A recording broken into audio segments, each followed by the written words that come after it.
Hari ni pakai kapeti. Lagi couple stocking. Ni mana couple stocking? Tak.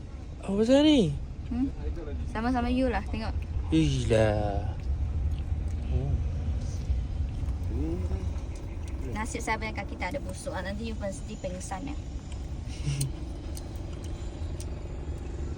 Lagi you punya? Pakai. Empat dua. Walau weh. I mesti tendang tiang sekejap lagi.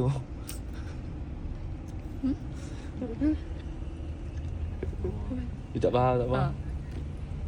Pakai. Ni baru. Alhamdulillah.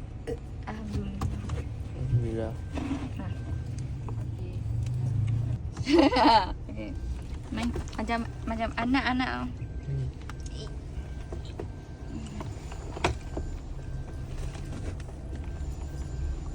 Tony nanti jealous lah tak lagi. Tony jealous lah. Kaki you besar sangat lah. Dia tolong bagi pakai tak, Bel? Kan saya tolong pakai sebelah. Oh Allah, Tony janganlah. Nak juga. Punya muka sudah 1339. tukar. Sudah tukar. Bukan, muka saya sudah dia sebenarnya dia macam ni. Satu lagi. Sebenarnya macam ni. Tapi selepas pakai Dia gemuk, gemuk. Sekali lagi, Bel. Sekali lagi. Kalau dia gemuk macam mana? Tony jealous lah tak lagi. Tengok Tony duduk tengok tu. Pakai memang tak boleh masuk lah. Tak tepat, tak pandai lah. Tak layak lagi lah. I lebih layak kot.